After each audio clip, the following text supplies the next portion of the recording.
orang itu harus di tingkat tertinggi dalam beriman. Karena waktu itu saya sangat antusias dalam beragama Kristen. Sampai saya dulu mata untuk melihat Injil, telinga untuk mendengar khotbah-khotbah pendeta. Kurang apa? Saya mengurung diri sampean. Beneran tuh, tidak heran sama sekali kalau ada pendeta, romo, pastor masuk Islam. Karena dia tingkat keimannya sudah tinggi. Orang yang seperti itu mudah mendapat hidayah malahan. Ya.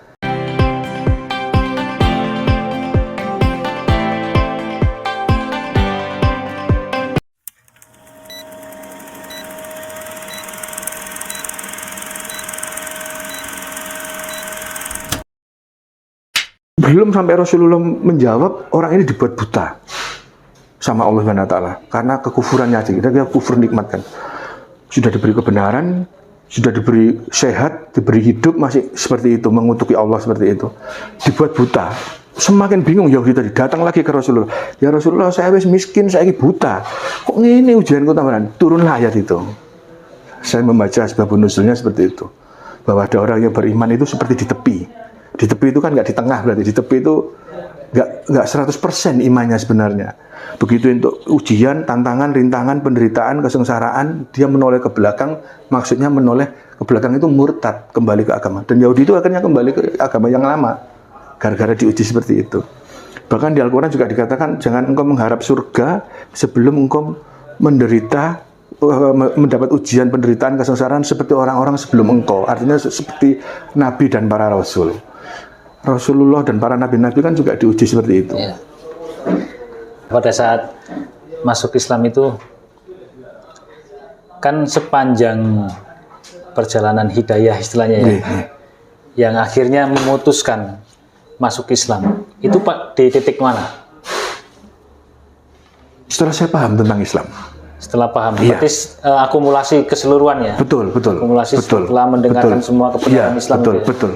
Setelah saya tahu tentang Islam, tahu tentang teladannya Rasulullah SAW, tentang semua tentang Islam, baru saya memutuskan untuk masuk Islam. Masya Allah. Makanya saya jadi, ya mohon maaf, tadi kembali lagi, hidayah itu macam-macam memang, ada yang naluriah, ada yang panca indera, jadi nggak tahu saya kategori yang mana hidayah saya.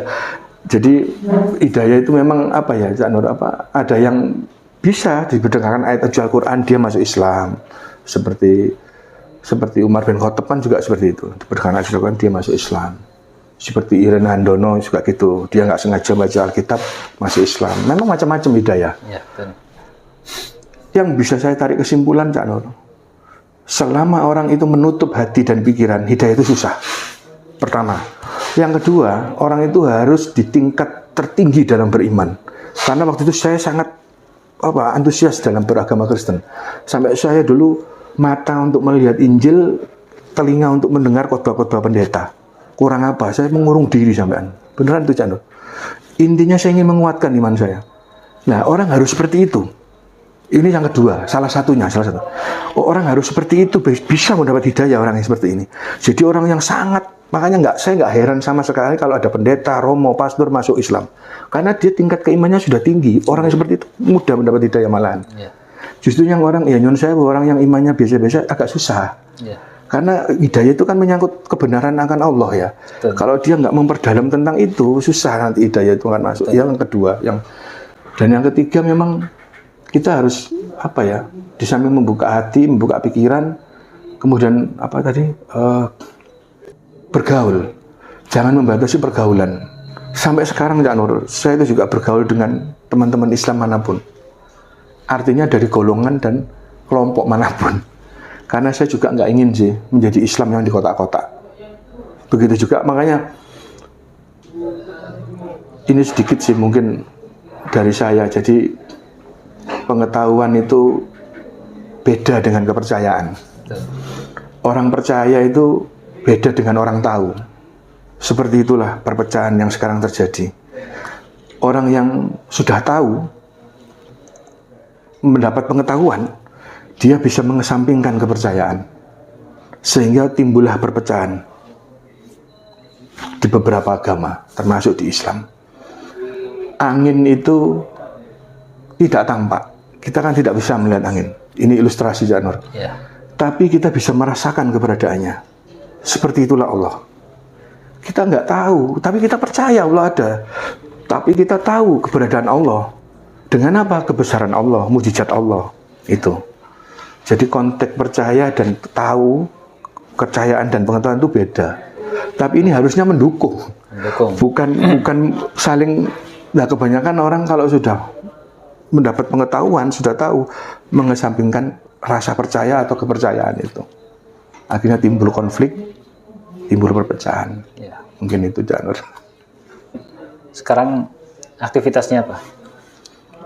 Alhamdulillah saya di relawan Dompet Quran, juga di relawan Mu'alaf Center, Jawa Timur. Masya Allah. Pak Anugrah, cita-citanya ke depan itu apa? Kalau saya sih, di sisa umur saya ini, ingin memberikan yang terbaik aja, untuk umat Islam khususnya. Iya. Sebenarnya ingin umat Islam ini menjadi umat yang berkualitas, juga berkuantitas. Karena banyak orang yang mengatakan kualitas lebih penting, ada yang mengatakan kuantitas juga lebih penting. Kalau menurut saya pribadi, kualitas juga kuantitas. Kita perlu orang-orang Islam yang berkualitas memang, tapi kita juga perlu jumlah umat Islam ini harus banyak, tapi yang berkualitas. Betul. Karena salah satu contoh aja, banyak loh orang-orang yang berdakwah di luar negeri sana, tapi mereka bisa berdakwah. Contohnya apa? Ya Nyon Sewu, para TKI, TKW, ya Nyon Sewu mungkin agamanya tidak seperti ulama, tidak seperti alim, tapi mereka berbondong-bondong mengumpulkan dana, membuat masjid di tempat dia kerja di TKI itu, sehingga dia setelah menyawat masjid, dia mendatangkan ulama untuk mengajar orang-orang di sana yang Muslim. Artinya semakin banyak kuantitas itu perlu kita orang yang banyak, orang Islam yang banyak itu perlu untuk dakwah, untuk syiar, karena kita ini negara tempat kita ini luas. Kalau kita hanya orang kita sedikit tapi berkualitas, susah nanti untuk berdakwah juga. Buktinya contohnya seperti itu tadi. Kalau saya mengamati orang-orang yang jadi TKI itu secara kualitas mungkin mereka tidak seperti alim ulama, tapi kuantitasnya mereka menyebar kemana-mana. Justru mereka yang membuat masjid kadang di sana mereka. Luar biasa. Bukan ulama yang buat masjid, mereka malah orang-orang awam. Itu Janur. Baik, terima kasih sudah mau berbagi kepada Mu'alaf TV. Kemudian pesan apa sih untuk mereka yang para non-Muslim ingin masuk Islam, keluarganya mungkin menentang, jadi sehingga ragu-ragu ya kan, banyak tentangan dari keluarga, tapi pada hakikatnya hatinya itu ingin sekali masuk Islam. Itu gimana pesannya? Jadi kalau untuk saudara-saudara yang sudah ada keinginan untuk masuk Islam tapi masih gamang, pesan saya, kalau memang sudah ada ketertarikan walaupun itu sedikit, percayalah itu sebuah hidayah, itu sebuah petunjuk dari Allah langsung. Dan kalau sudah mendapat petunjuk yang walaupun sedikit, walaupun setitik air hidayah itu, harus kita sambut. Artinya apa? Jangan disia-siakan hidayah itu, karena Allah kalau sudah memberikan kebenaran, dikatakan di Al-Quran, orang yang tersesat itu akan semakin disesatkan, dan orang yang mendapat hidayah akan selalu mendapat hidayah berikutnya. Di Al-Quran dikatakan seperti itu. Jadi bagi saudara-saudara yang mau masuk Islam, perdalamlah Islam. Seyogianya memperdalam Islam sebelum menyatakan untuk bersyahadat. Karena kalau hanya syahadat, kemudian tidak memperdalam Islam, apalagi menjadi Islam secara kafah, ya Nyon Sewu, akan susah bagi mereka sendiri nanti. Karena terus terang, kalau kita sudah memutuskan untuk pindah dari agama satu ke agama yang lain, dari yang kegelapan menuju yang suatu kebenaran tentang terang, kita harus paham betul. Jangan sampai kita mengikuti nafsu, jangan sampai kita mengikuti apapun lah. Tapi kita harus betul-betul paham apa yang akan kita jalani nanti ke depan. Ya.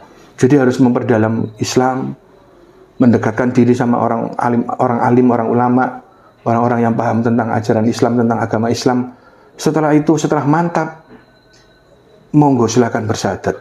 Kedepannya akan lebih enak, karena kita sudah mencintai Islam, bukan hanya sekedar cinta, tapi memahami Islam, tahu tentang yang hak dan yang batil, tahu tentang rukun iman Islam seperti apa, iman Islam seperti apa, seperti itu. Jadi jangan sekedar hanya bersyahadat kemudian kita lalai sebagai umat Islam. Padahal syahadat itu seperti sumpah, syahadat itu sesuatu yang tidak bisa dibuat main-main.